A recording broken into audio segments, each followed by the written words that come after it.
about Thursday, the St. Nick's Pub tribute, and I want to tell you one reason why. Because our spaces are being taken away from us at a rapid pace. That you should support this. St. Nick's Pub was a place where we conjure and cultivate and communicate. My experience at St. Nick's Pub. Did you know about me and St. Nick's Pub, how like I found it? You asking me? Yeah. That's why I first met you, so you must have forgot. Ooh, you met me at St. Nick's Pub! You must have forgot who I was. You met me at St. Nick's? Yeah. Wow, so this is truth to light. I was just walking down the block and I ran into my brother Michael. You met me? I was bartending, right? So I came up from Tennessee and I was with one of my fellow ensemble members from the Carpetbag Theater because I'm a New Yorker. She came up, she's like, come meet me at this bar. And I walked in there and I met the owner, Vincent Lampkin. And he said, can you watch the bar? I'll be right back.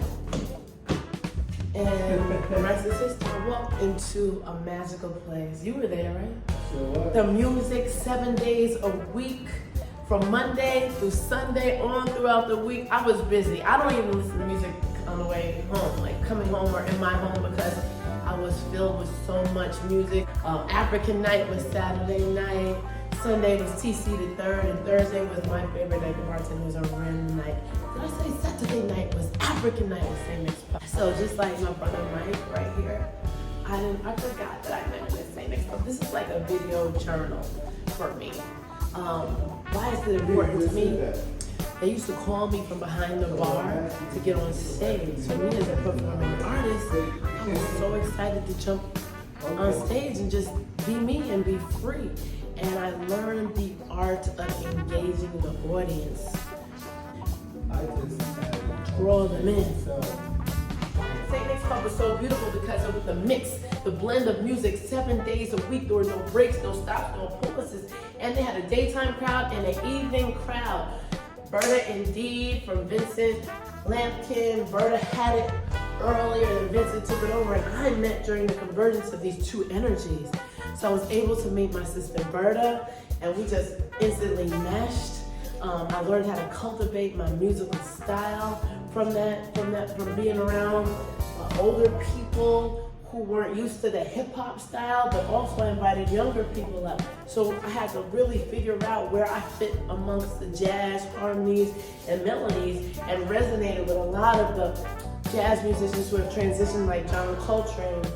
And we have a new album coming out in a few. But I just want to jump on here and do like a video journal documentation of who I am and why I am St. Nick's Pub. Like, I really came out of there, met so many great people, from Mike to Gregory Porter to Gregory Porter, that's right. Right? I've seen him in there. Ain't that right? Collaborated and worked with many of these artists as well.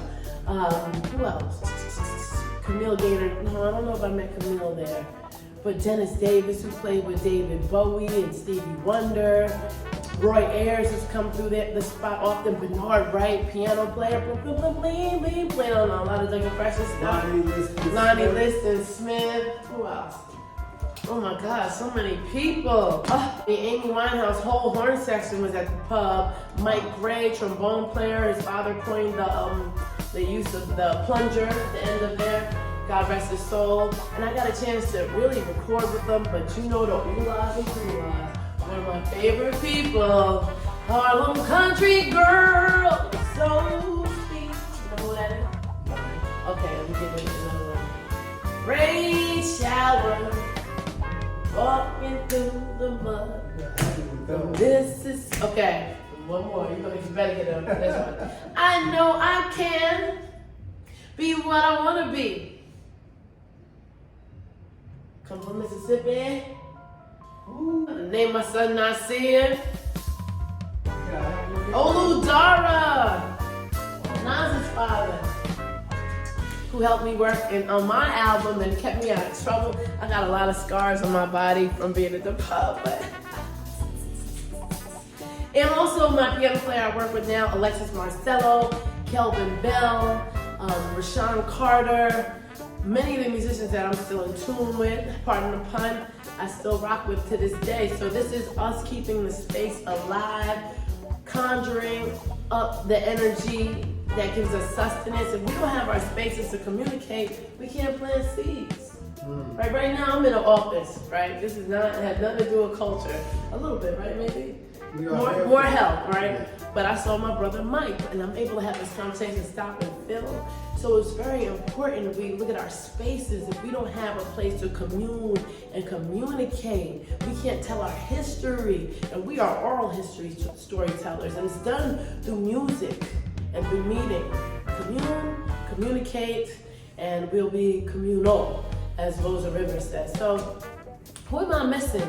Kathy Farmer at the pub, Stacy Diller, Jeremy Clemens. You see somebody, you know, you stop, you chop it up. That's how we used to do it in the old days.